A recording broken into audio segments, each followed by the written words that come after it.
ಸ್ನೇಹಿತರೆ ನಮಸ್ಕಾರ, ಹೇಗಿದ್ದೀರಾ ಎಲ್ಲರೂ? ನಾ ಅಬ್ದುಲ್ ಮಾತಾಡ್ತಾ ಇದ್ದೀನಿ. ಸೊ ತುಂಬ ಜನ ನಾನು ಕೇಳ್ತಾ ಇದ್ರು, ಸರ್ ನಮಗೆ ಉಸ್ಮಾನಿಬಾದ್ ಮೇಕೆಗಳೇನಂತಂದರೆ ಸಾಕಾಣಿಕೆ ಮಾಡಿದವ್ರ ಹತ್ರ ಏನಾದರೂ ಸಿಗುತ್ತಾ ನಮಗೆ ತಿಳಿಸ್ಕೊಡಿ ಅಂತ ಕೇಳ್ತಾ ಇದ್ರು.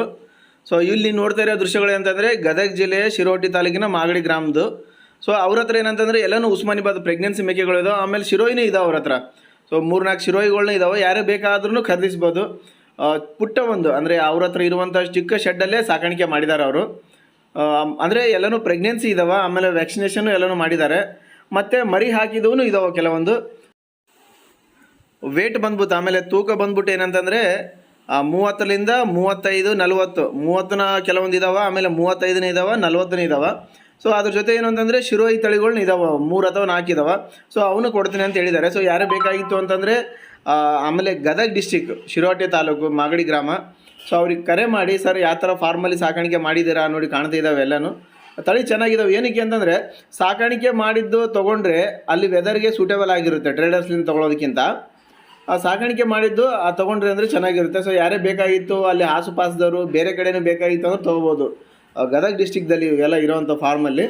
ಸೊ ಹಾಗಾಗಿ ಯಾರೇ ಬೇಕಾದ್ರೂ ಅವ್ರಿಗೆ ಕರೆ ಮಾಡ್ಬೋದು, ಕರೆ ಮಾಡಿಗೆಷ್ಟು ನೀವು ಖರೀದಿಸ್ಬೋದು. ಆಮೇಲೆ ಏನಂತಂದರೆ ಇದು ರೇಟ್ ಕೇಳಿದ್ರು ಅವರು. ಸರ್ ಎವರೇಜ್ ಲೆಕ್ಕದಲ್ಲಿ ಅಂತಂದರೆ ಎವರೇಜ್ ಲೆಕ್ಕದಲ್ಲಿ ತೊಗೋಬೋದು, ಇಲ್ಲ ಅಂತಂದರೆ ಪರ್ ಕೆಜಿ 350 ರೂಪಾಯಿ ಇದೆ, ಆ ಥರನೂ ಕೊಡ್ತೀವಿ ಅಂತ ಹೇಳಿದ್ದಾರೆ ಅವರು. ಸ್ಕ್ರೀನ್ ಮೇಲೆ ಫಾರ್ಮರ್ಸ್ ನಂಬರ್ ಕೊಟ್ಟಿದ್ದೀನಿ ನಾನು, ಅವ್ರ ಜೊತೆ ಮಾತಾಡ್ಕೊಳ್ಳಿ. ಏನಕ್ಕೆ ಅಂತಂದರೆ ಉಸ್ಮಾನಿಬಾದ್ ತಳಿ ಭಾಳ ಜನ ಹೇಳ್ತಾರೆ, ಸರ್ ನಾವು ತೊಗೊಂಡು ಹೋಗ್ತಾ ಇದ್ದೀವಿ, ಮರಿ ಬಂದ ತಕ್ಷಣ ಡೆತ್ ಆಗ್ತಾ ಇದ್ದಾವೆ, ಒಳಗಡೆ ಮೇಕೆಗಳು ಮರಿಗಳು ಡೆತ್ ಆಗ್ತಾ ಇದ್ದಾವೆ ಅಂತ ಹೇಳ್ತಿರ್ತಾರೆ. ಸೊ ಆಲ್ಮೋಸ್ಟ್ ಅಲ್ಲಿ ನೀವು ಆಸುಪಾಸು ಖರೀದಿಸಿದ್ರೆ ಉತ್ತಮ. ಏನಕ್ಕೆ ಅಂತಂದರೆ 500-800 ಕಿಲೋಮೀಟರ್ ಎಲ್ಲ ಟ್ರಾವೆಲಿಂಗ್ ಜರ್ನಿ ಮಾಡಿದರೆ ಒಳಗಡೆ ಇರುವಂಥ ಮರಿಗಳು ಅಂದರೆ ಮೇಕೆ ಹುಟ್ಟುವಂಥ ಮರಿಗಳು ಏನಂತಂದರೆ ಟ್ರಾವೆಲಿಂಗಲ್ಲಿ ಸುಸ್ತಾಗಿ ಒಳಗಡೆ ಡೆತ್ ಆಗಿ ಹೋಗ್ತವೆ, ಆ ಥರ ಚಾನ್ಸಸ್ ಇರುತ್ತೆ. ಸೊ ಹಾಗಾಗಿ ಆಲ್ಮೋಸ್ಟ್ ಅಲ್ಲಿ ನಿಮ್ಗೆ ನಿಯರೆಸ್ಟ್ ಅಲ್ಲಿ ಸಿಗುವಂಥ ಫಾರ್ಮರ್ ಹತ್ರ ಸಾಕಾಣಿಕೆ ಮಾಡಿರುವಂಥ ತಳಿನ ಖರೀದಿಸಿದರೆ ಅಲ್ಲಿ ವೆದರ್ಗೆ, ಆಮೇಲೆ ಅಲ್ಲಿ ಹಾಕುವಂಥ ಫುಡ್ಗೆ, ಆಮೇಲೆ ದವಸ ಧಾನ್ಯಗಳು ಏನಾಗ್ತಾರೆ ಎಲ್ಲದಕ್ಕೂ ಹೊಂದ್ಕೊಂಡಿರ್ತಾವೆ. ಸೊ ಆರಾಮಾಗಿ ನೀವು ಫಾರ್ಮಲ್ಲಿ ತಂದು ಬ್ರೀಡಿಂಗ್ ಸೆಟಪ್ನ ಸಾಕಾಣಿಕೆ ಮಾಡ್ಬೋದು. ಸೊ ಅದ್ರ ಜೊತೆ ಒಂದು ಉತ್ತಮ ಬ್ರೀಡರ್ ತೊಗೊಳ್ರಿ. ಸೊ ಮೇಕೆ ಸಾಕಾಣಿಕೆ ನೀವು ಯಾವುದೇ ಮಾಡಿದ್ರೂ ಒಂದು ಉತ್ತಮ ಬ್ರೀಡರ್ ತೊಗೊಂಡ್ರಿ ಅಂತಂತಂದರೆ ಒಳ್ಳೆ ರಿಸಲ್ಟ್ ಇರುತ್ತೆ. ಸೊ ಚೆನ್ನಾಗಿದೆ. ಸೊ ಹಾಗಾಗಿ ಫಾರ್ಮರ್ಸ್ಲಿಂದ ಸಾಕಿದ್ದಾರೆ ಅವರು ಉಸ್ಮಾನಿಬಾದ್ ತಳಿ. ಭಾಳ ಜನ ಹೇಳ್ತಾರೆ, ಸರ್ ನಮ್ಮ ಕಡೆ ಎಲ್ಲ ಹೊಂದ್ಕೊಳ್ಳಲ್ಲ ಅಂತೇಳಿ. ಬಟ್ ಇವ್ರು ಸಾಕಿದ್ದಾರೆ ಅಂತಂದರೆ ಹೊಂದ್ಕೊಂಡಿದ್ದೇವೆ ಅಂತಲೇ ಸಾಕಿದ್ದಾರೆ. ಸೊ ಯಾರೇ ಬೇಕಾಗಿತ್ತು ಅಂತಂತಂದ್ರೂ 2 ಬೇಕಾದ್ರೂ ಕೊಡ್ತಾರೆ, 4 ಬೇಕಾದ್ರೂ ಕೊಡ್ತಾರೆ, 5 ಬೇಕಾದ್ರೂ ಕೊಡ್ತಾರೆ, 10 ಬೇಕಾದ್ರೂ ಕೊಡ್ತಾರೆ. ಸೊ ನಿಮ್ಮ ಓನ್ ಟ್ರಾನ್ಸ್ಪೋರ್ಟಲ್ಲಿ ತೊಗೊಂಡು ಹೋಗ್ಬೇಕು. ನಿಮ್ದು ಏನಾದರೂ ವೆಹಿಕಲ್ಸ್ ಇತ್ತು ಅಂತಂತಂದರೆ ಸೊ ಬಂದು ಅವ್ರ ಹತ್ರ ನೋಡಿ ಖರೀದಿಸ್ಬೋದು. ಇಲ್ಲಾಂತಂದರೆ ಏನೇ ಡೌಟ್ಸ್ ಇತ್ತು ಅಂತಂದರೆ ನೀವು ವೀಡಿಯೋ ಕಾಲ್ ಮಾಡಿ ಅವ್ರು ತಿಳಿಸ್ಕೊಡ್ತೀನಿ ಅಂತ ಹೇಳಿದ್ದಾರೆ. ಆಮೇಲೆ ವಾಟ್ಸಪ್ಪಲ್ಲಿ ಕಳಿಸ್ಕೊಡ್ತೀನಿ ಅಂತ ಹೇಳಿದ್ದಾರೆ.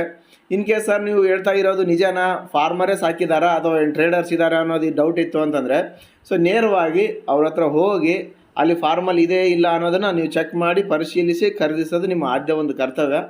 ಸೊ ಹಾಗಾಗಿ ನಮ್ಮ ರೈತರಿಗೆ ಫಾರ್ಮರ್ಸ್ಲಿಂದ ಯಾರಾದರೂ ಉಸ್ಮಾನಿಬಾದ್ ತಳಿದ್ರೆ ತಿಳಿಸ್ಕೊಡಿ ಅಂತ ಹೇಳಿದರು.